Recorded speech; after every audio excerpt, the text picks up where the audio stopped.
Hello everybody, welcome to Pool Victory Fishing. This is going to be a regular thing for some of our big two-parters. There's going to be a third part on a summary, and I've just had a magnificent 3 days on the River Trent at Lady Pit Farm on the Scunthorpe Amalgamated ticket. What an amazing water. I've never had any fishing like it. It was something else, but it took a little while to work out how to catch them, or it wasn't hard to catch them, but how best to catch them. Now, I'm not used to a really powerful river, so I've gone up there with 6 pound line or 5 pound line and stick floats, thinking, or an Avon actually. I was fishing with a 4.5 gram crystal Avon, one of these. I'll put a link in there. That was all right, but it was quite long trotting, and there was a lot of foam in the water and it was all moving around, and so that was no good. So I ended up fishing one of these, a Korum glide, which is a really nice float, really nice and heavy, and yeah, nice big top so you can see it, and if there's boils and riffles you can hold it.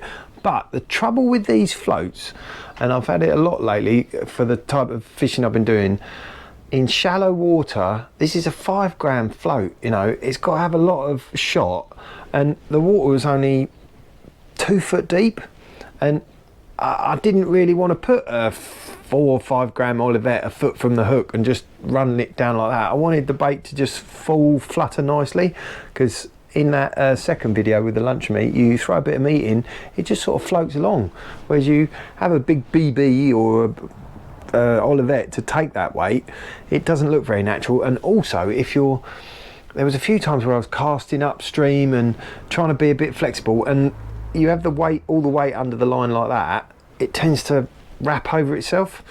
So I've got a bit of an idea in my head, and I've been talking to a few float makers, or trying to talk to a few float makers about coming up with a self-loaded stick float, so that you don't have to have a lot of weight. Because I've tried trotting with like 0.6 gram little small floats in really shallow water when it's only a foot, 2 foot deep, and it's great, it's really nice and sensitive, but 0.6 is nice and light and does what I want it to do, but it doesn't carry enough weight to pull the line off.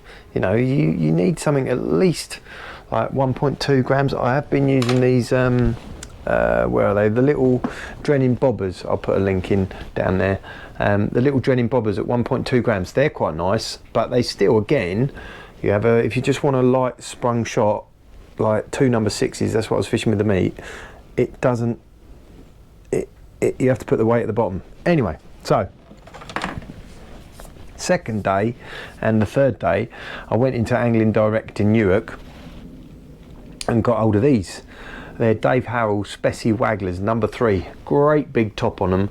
I think this takes 3 SSG, and this was a bit of a game changer, because the first day I went back the second day to that swim, and the fish were, I was fishing downstream, and it wasn't, well, they were there the second day, but the second day I cast upstream and it worked quite well, because there was a gravel hump and I could feed upstream with a catapult and then cast this with the weight, and then just two number 8s either side of it, and a couple of number 6s, and feed that bit, and then I could feed right in front of me and bait that up, so I could switch between the two, because the fish in that shallow water, fish don't really settle down for very long. They always want to move around, and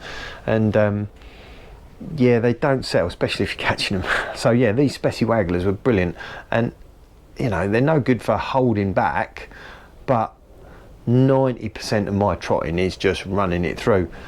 What I did notice though, the line float, I need to get some more line float. And another little tip that was really good was laying a lot of line on the bottom. With these big heavy wagglers, I could lay sort of probably a foot 18 inches on the bottom, which did get me more bites, but I did foul hook a few barbel. But anyway, these floats, specimen wagglers and self-loaded stick floats, that's the way forward. Ooh, crikey. The other thing that I did note, when I got there and talking on Facebook before, everyone was like, oh yeah, pellets, this, that and the other. I love Spam. It's great, tastes good too. And I just fed Spam. I fed pellets as well. Sorry, I just fished spam on the hook. I fed pellets as well and a bit of corn just to bulk it out, because the first day I didn't have very much. And I run pellets through quite a few times. Did not get a bite.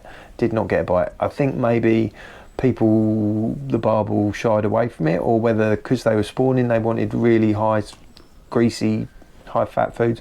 But anyway, the spam was really good. All chopped up in 10mm.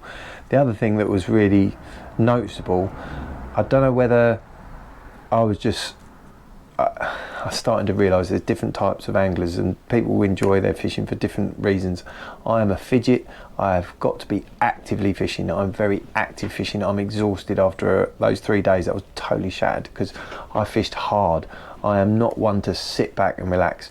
But the guys who were feeder fishing, who were static bait fishing, they were getting 3 or 4 or 5 fish in a day, and I was getting sort of upward of 30 odd fish in an afternoon on a moving bait. And I think the fish were more up for a moving bait rather than a static bait. I think a static bait just albeit weirdly enough I snapped off on the very end, and after I snapped off I put a feeder rod out, or just a straight lead out over the swim in the part 2, and had a 10-pound full barbel.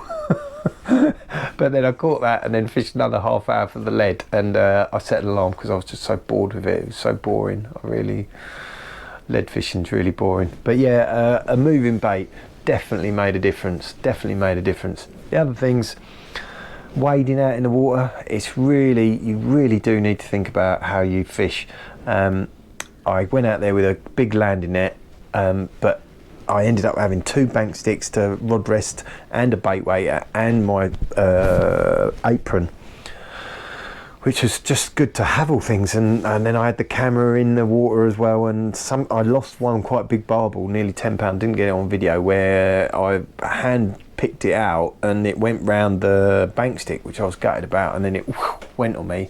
And that was also going back to the line that I went to. I upped the line strength, because £5 line, which I started on, was okay, but if you just had the clutch set slightly too hard, those barbel they were gone. So I changed over to £8 line, and it didn't really make any difference. I just fished at £8 straight through, and I felt a lot more confident. I was really pleased with how the Acolyte performed as well.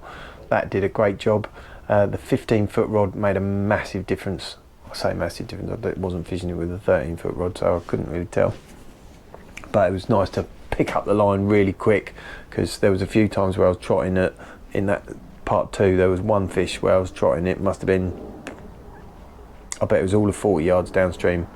There was a really good swim even further downstream, which is known as one of the better spots on the whole of the River Trent, where I think with a 50-yard trot I could get under these bushes right at the end. But my good friend Pete was fishing in that peg, and to be honest, I think he was watching the football, so I don't think he'd have noticed. Sorry Pete, if you're watching this. I did sneak one out of your swim, but yeah, wading in the water, it made a big difference, and it's really nice to be in the water and be involved in the fish. But yeah, you need to be well prepared and well organised, and just mindful not to drop anything. I think I might next time get one of those little trout, like pan-handing, like tennis racket nets, or even just like a small net on a bank stick, so that it's tied to your waist or something like that, because a landing net was a bit of a pain.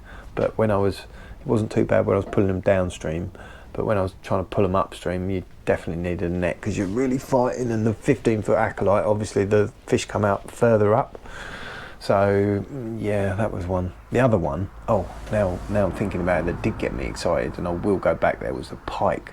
Oh my god, I did witness some very big pike. On that first day, I had a chub about 4 pounds, and I was just reeling it in this. It was massive. It must have been about 20 pound. Come out of nowhere across those shallows, like it was only 2 foot deep. Woof, tried to chase my chub. He didn't get it. And then on the second day, I had one take a small chub about 2 pound, and that looked a mid double. And then I had 2 follows, lost one, had a nice perch. There was quite a few pike in there, and my mate Pete, he had a 16 pounder. So anyway, that's about it. I'll see you next time.